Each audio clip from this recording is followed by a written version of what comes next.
আমি জালতলা বাজার বিদ্যুৎ সেক্রেটারি। যাতে আমার এখানে যে পরিস্থিতি চলছে এই সিঞ্চিনে নালার জন্য যে পরিস্থিতি চলছে এই নালা যদি যে নালার উপরে যে ঘর বাড়ি হয়েছে তার কারণে আমরা জলটা যাচ্ছে না, তার জন্য এই যে মানুষের দুর্গতি হয়েছে। এই মানে নালাটা যদি পরিষ্কার হয়ে যায় দুর্ভোগ হয় না, তার জন্য এই যে ঘরে মানুষের জলে ডুবে যাচ্ছে, কারো গরু নেই, চাবল নেই, এই সব বেসে গেছে, কারো ডকুমেন্ট চলে গেছে, সব কিছু বেশি চলে যাচ্ছে। তার জন্য আমি ডিসি মহাদেরকে বা অনুরোধ করছি যাতে আপনি একটু পদক্ষেপ নেওয়া যাতে আমরা যে সিঞ্চনটা মানে পরিষ্কার হয়ে যায়, পরিষ্কার হয়ে অথচ আমরা যে জলে ডুবো মানুষগুলো বাঁচবে, তার জন্য ডিসি মহাকে নমস্কার করছি। আর যাতে আমাদের এই যে সিঞ্চন নালাটা আছে এটা যাতে পরিষ্কার দেন, কী করবেন দেখেন, আপনি আসে দেখে যান, কোনো অসুবিধা নেই।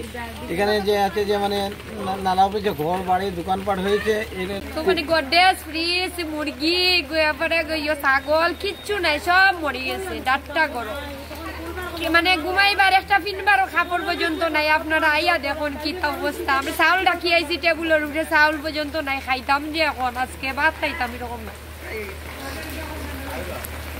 রাত্রে 2টার থেকে মানে অবস্থা খারাপ আর কি, 2টার থেকে জল উঠে ঢুকা শুরু হয়েছে পুরা।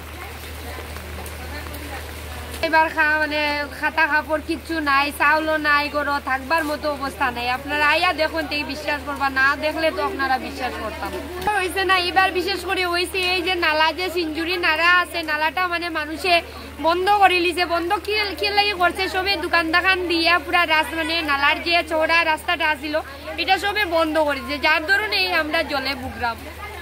এইটা জীবনে ভুগছি না। আমি আমার জামাইয়ের বাড়ি আবার প্রায় 23 বছর হয়ে আসছে আইসি, কিন্তু কোনোদিন এরকম জলে ভুগছি না। কিন্তু আজকে দেখা গেল এই গত 2 বছরটা কি আমরা জলে ভুগছি। মানে রাস্তাটা বন্ধ করে লিছে মানুষের, নালার মধ্যে মানুষের দেওয়াল দিছে, নালার মধ্যে মানুষের ঘর বানাইছে। আপনারা আজকে ভিডিও মানে করিয়া যান, দেখিয়া যান যে এটার লাগিয়ে আমরা মানে থাকতে পারতাম না। দাবি জানাইতে চাই যে আমরা বিশেষ করে এই সিঞ্জুরি নালাটা যাতে ক্লিয়ার হয়, এইটাই আমি জানাইতে চাইতেও যে যদি ক্লিয়ার হয় তাইলে আমরা জলে কোনোদিনও ডুবতাম না। আগে ডুবছি না, কোনো ডুবতাম না আমরা।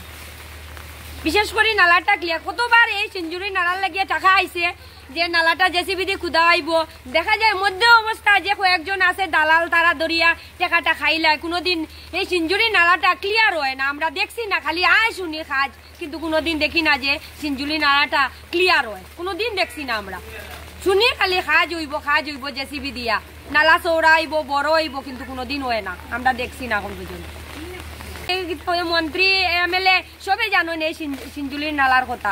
গত 1-2 বছর আগে আইসন এমএলএ মিসবাউল সাহেব মানে স্যার এখানে আইসন বাগানো এক জায়গা। তাওয়ার পরে আমার জামাই তখন আসলা 2-3 বছর আগে, তাইনো আবেদন করছেন যে এই সিঞ্জুলির নালার লাগি আমরা থাকতে পারি না, পুরা একদম মানে জলে ডুবা হয়ে যায়, এই নালাটার লাগিয়ে থাকতে পারি না, নালা যাতে বড় হয়। সবে ঘর বাড়ি বানাইছে, আমার জামাইয়ে তুলিয়া ধরছেন। আর আজকে আমি তুলিয়া ধরলাম।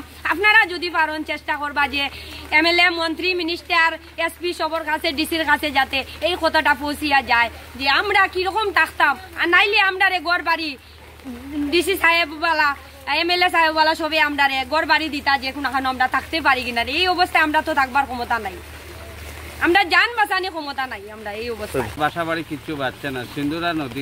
সিন্দুরা নালা যেটা, এই নালার উপরে গিয়া দোকানপাট হইয়া পিছন দিকে বাড়াইয়া তারা নালাটারে একদম পুরা মোটামুটি বন্ধ করে দিয়েছে, যার কারণে জলটা খাটতে পারে না। জলটা না খাটার দরুনে আমরা প্রপার জালনতলার ভিতরে প্রচুর জল হয়েছে, মানে বুকন্তে পানি, ধান দুরা বা আলনা পালং চেয়ার টেবিল মানে ঘরের ভিতরে কিচ্ছু রয়েছে না। গাড়ি ঘোড়া যেটাও গরিবর 2-1টা আছে এটাও শেষ জল ঢুকিয়া।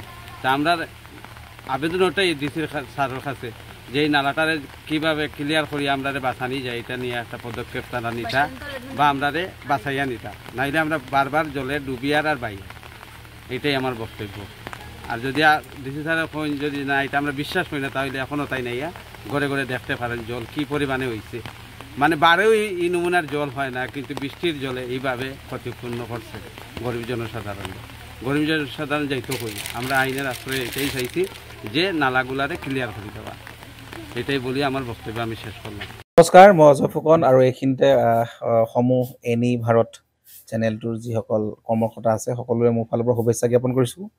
অসমৰ আচলতে সংবাদ জগতত নতুনকৈ আচলতে এটি আত্মপ্ৰকাশ ঘটিছে আমাৰ নিউজ চেনেল এনি ভাৰত আৰু এনি ভাৰতৰ এটা খুব ধুনীয়া এটা অনুষ্ঠান হ'বলৈ গৈ আছে সকলোৱে জানে আমাৰ সকলোৰে মৰমৰ হাৰ্টথ্ৰব জুবিন গাৰ্গৰ গানে কি আনে আচলতে জুবিনদাৰ সেই গীতৰ আধাৰত আমাৰ হিৰুদাই লিখা সেই গীতটি গানে কি আনে এই গানে কি আনে নামৰ এটি তেওঁলোকে সাংগীতিক ৰিয়েলিটি শ্ব' কৰিবলৈ গৈ আছে আৰু 15 আগষ্টৰ পৰা গোটেই আৰম্ভ হ'ব প্ৰথম অডিশ্যন অসমৰ ধেমাজি জিলাত আৰম্ভ কৰিব গতিকে সমূহ যিসকল প্ৰতিভা আছে যিসকলে গান ভাল পায় যিসকলে তেওঁলোকৰ নিজৰ প্ৰতিভা আচলতে দেখুৱাব বিচাৰে এই ৰিয়েলিটি শ্ব'ত গানে কি আনে এই প্ৰতিযোগিতাত অংশগ্ৰহণ কৰক আৰু খুব ধুনীয়া আপোনালোকে সুবৰ্ণ সুযোগ লাভ কৰিব লগতে ইয়াতে পুৰস্কাৰ আছেই বিভিন্ন ধৰণৰ উপহাৰো আপোনালোকে লাভ কৰিব আৰু লগতে এগৰাকী প্ৰতিষ্ঠিত আচলতে এগৰাকী শিল্পী হিচাপে অসমৰ সাংস্কৃতিক জগতত আপোনালোক প্ৰতিষ্ঠা লাভ কৰিব